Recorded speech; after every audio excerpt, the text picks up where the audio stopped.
गणित स्टार्ट करते हैं जिसमें अपव्यूह। सबसे पहले अपव्यूह की परिभाषा। mn संख्याओं को m पंक्तियों, जानते इसको, mn संख्याओं को m पंक्तियों तथा n स्तंभों में व्यवस्थित करने पर जो आयताकार सारणी प्राप्त होती है हम उसे m गुणे n अपव्यूह कहते हैं। पहले m पंक्तियों की संख्या, n स्तंभों की संख्या। अपव्यूह आयताकार सारणी के रूप में व्यवस्थित कुछ संख्याओं का एक समुच्चय मात्र है, इसलिए अपव्यूह का कोई संख्यात्मक मान नहीं होता है। अपव्यूह के अवयव।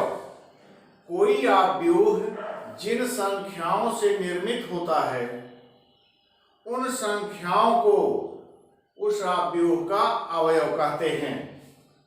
हमेशा अवयवों को, अपव्यूह के अवयवों को हम बड़े कोष्ठक के अंदर लिखते हैं। अपव्यूह का क्रम अथवा कोटि।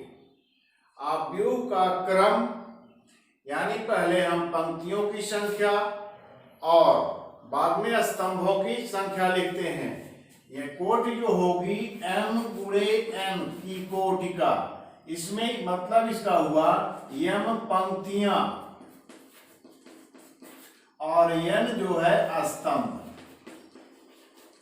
हमेशा ये ध्यान रखिए कि पहले जो क्रम लिखा होगा, जैसे यहां पर अगर हम लिखें a2 गुणे 3 अपव्यूह a, ठीक, 2 गुणे 3 का मतलब जिसमें 2 पंक्तियां हैं और 3 स्तंभ हैं। सबसे पहले आप ये ध्यान रखिए, जो एक दाईं तरफ बाईं तरफ जो लिखा होगा इसको हम ऐसे भी लिख सकते हैं कभी कभी स्मॉल लेटर में AIJ। पहले ये जो आईवी पंक्ति हो जाएगी और जेवा स्तंभ, पंक्ति और स्तंभ। सबसे पहले पंक्ति होगी, यही ध्यान रखिए। m गुणे n क्रम का है, m की वैल्यू कुछ भी हो सकती है, तो पहले जो होगा m है वो पंक्ति है और n स्तंभ। अपव्यूहों का निरूपण। हमेशा ध्यान रखिए इसको, अपव्यूह को प्रायः अंग्रेजी वर्णमाला के बड़े अक्षरों से प्रदर्शित करते हैं। अपव्यूह का निरूपण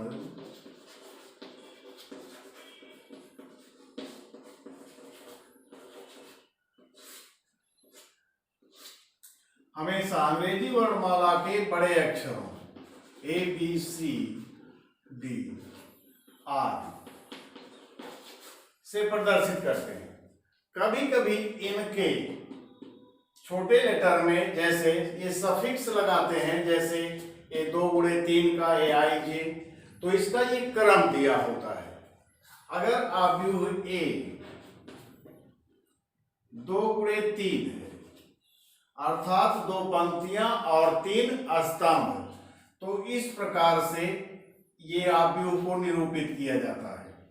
या A इक्वल टू हम कर दें 2 पंक्तियां A1 A11 A12 A13 A21 A22 A23। 2 गुणे 3 क्रम का, 2 पंक्तियां और 3 स्तंभ।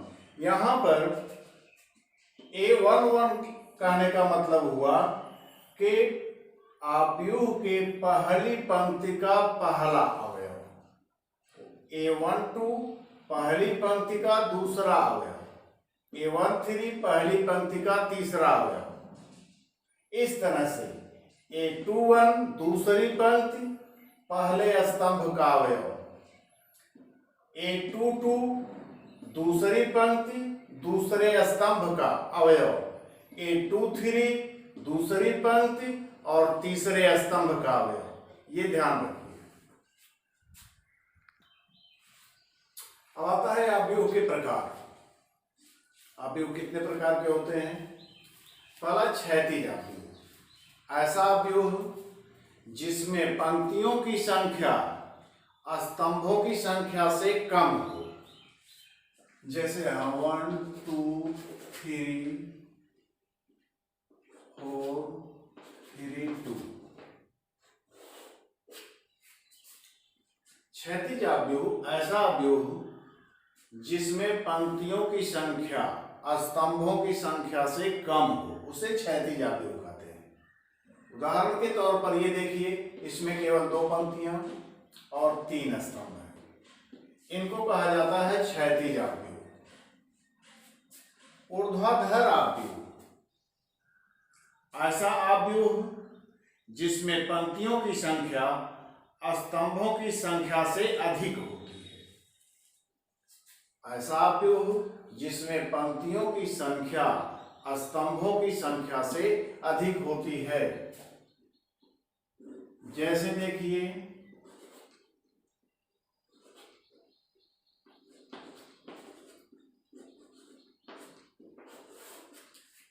पंक्तियों की संख्या 3 हो गई, स्तंभों की संख्या 2। इसको कहा जाता है ऊर्ध्वाधर आव्यूह।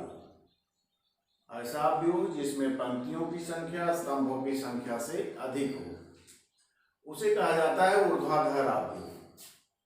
वर्ग आव्यूह, वर्ग आव्यूह ऐसा आव्यूह जिसमें पंक्तियों की संख्या स्तंभों की संख्या के बराबर हो।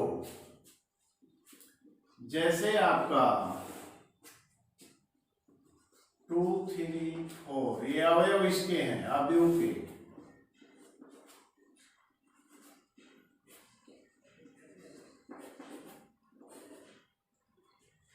यानी पंक्तियों की संख्या 3 और स्तंभों की संख्या 3, इसको वर्ग आव्यूह कहा जाता है। यानी जिसमें ऐसा आव्यूह जिसमें पंक्तियों की संख्या स्तंभों की संख्या के बराबर हो। अब यहां पर वर्ग आव्यूह का मुख्य विकर्ण, वर्ग आव्यूह का मुख्य विकर्ण ये आता है आपका मुख्य विकर्ण, जिसके अवयव 2 2 और 6 हैं।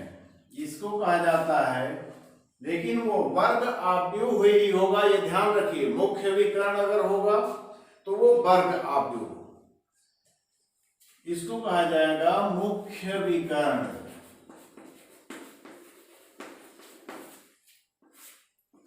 जैसे आप और हैं, जैसे क्षैतिज आव्यूह में इसमें मुख्य विकर्ण नहीं है, ऊर्ध्वाधर आव्यूह में भी मुख्य विकर्ण नहीं है।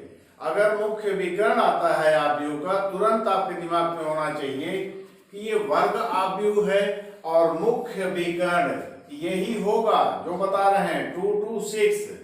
अगर आप कहें कि मुख्य विकर्ण 4 2 3, ये मुख्य विकर्ण नहीं होगा। यही इस प्रकार से 2 2 6 यानी वर्ग आव्यूह के जिस प्रकार से हम ये बता रहे हैं यही मुख्य विकर्ण होगा। कुछ लोग कहेंगे ये भी विकर्ण है, लेकिन ये नहीं होगा। ये ध्यान रखिए, आव्यूह में वर्ग आव्यूह का मुख्य विकर्ण 2 2 6, यहाँ उदाहरण जो बता रहे हैं यही मुख्य विकर्ण के अवयव हैं और इनको कहा जाता है मुख्य विकर्ण। नंबर 4, पंक्ति आव्यूह। ऐसा आव्यूह जिसमें केवल एक पंक्ति हो, जिसमें केवल एक पंक्ति हो, उसे हम पंक्ति आव्यूह कहते हैं। ऐसा आव्यूह जिसमें केवल एक पंक्ति हो उसे पंक्ति आव्यूह कहते हैं। स्तंभ आव्यूह, ऐसा आव्यूह जिसमें केवल एक स्तंभ हो,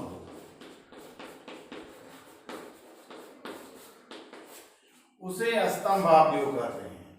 शून्य अथवा रिक्त आव्यूह, ऐसा आव्यूह जिसकी प्रत्येक अवयव शून्य हो, यानी ऐसा आव्यूह जिसके प्रत्येक अवयव शून्य हो, उसको शून्य अथवा रिक्त आव्यूह कहते हैं। इकाई अथवा तत्समक आव्यूह, इकाई आव्यूह, ऐसा वर्ग आव्यूह जिसके मुख्य विकर्ण का प्रत्येक अवयव एक हो, ऐसा आव्यूह यानी वर्ग आव्यूह जिसके मुख्य विकर्ण का प्रत्येक अवयव एक हो।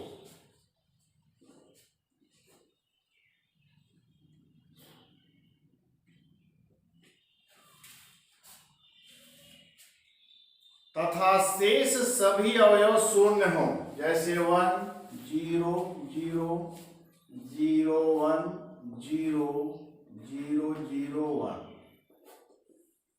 ऐसा वर्ग आव्यूह जिसके मुख्य विकर्ण का प्रत्येक अवयव एक हो तथा शेष अवयव शून्य हो, उसे इकाई आव्यूह अथवा तत्समक आव्यूह कहते हैं।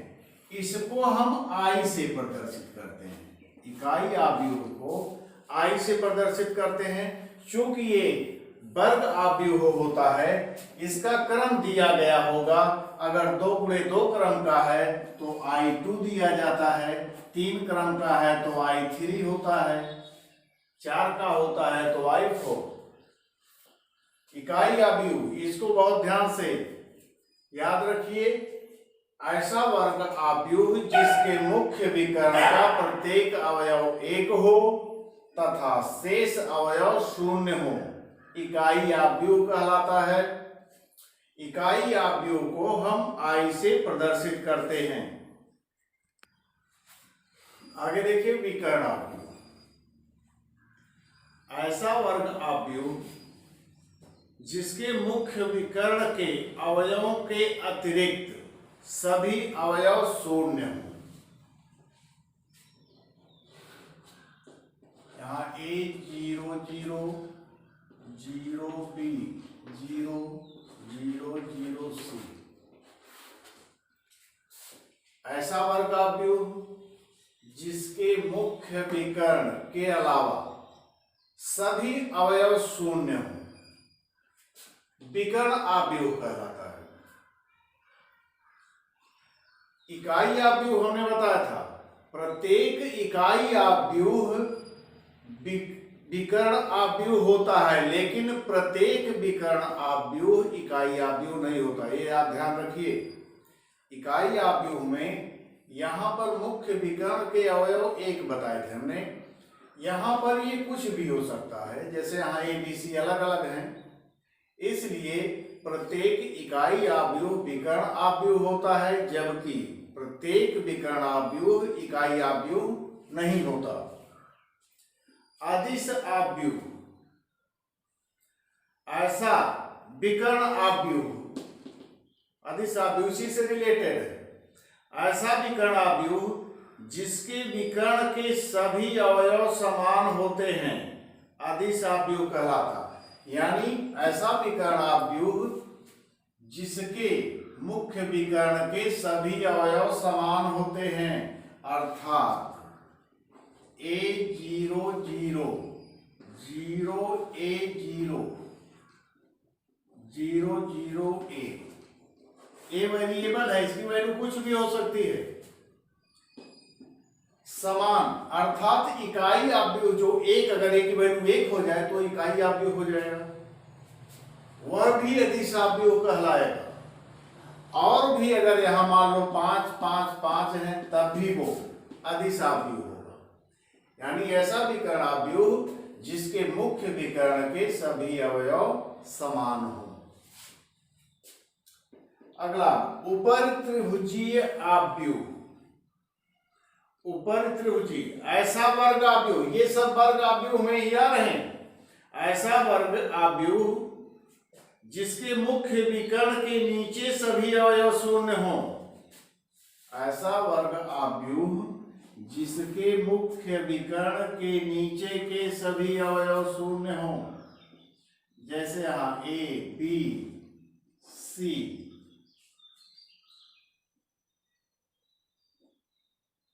डी ई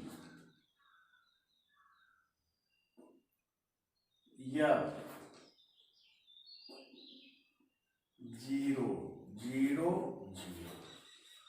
मुख्य विकर्ण ऊपर त्रिभुजी ऐसा वर्गाव्यूह जिसके मुख्य विकर्ण के नीचे के सभी अवयव शून्य हो, उसे कहा जाता है ऊपरी त्रिभुजीय आव्यूह। निम्न त्रिभुजीय आव्यूह सेम इसी का विलोम है। ऐसा वर्गाव्यूह जिसके मुख्य विकर्ण के ऊपर के सभी अवयव शून्य हो। ऐसा वर्गाव्यूह जिसके मुख्य विकर्ण के ऊपर के सभी अवयव शून्य हो, उसे निम्न त्रिभुजीय आव्यूह कहा जाता है।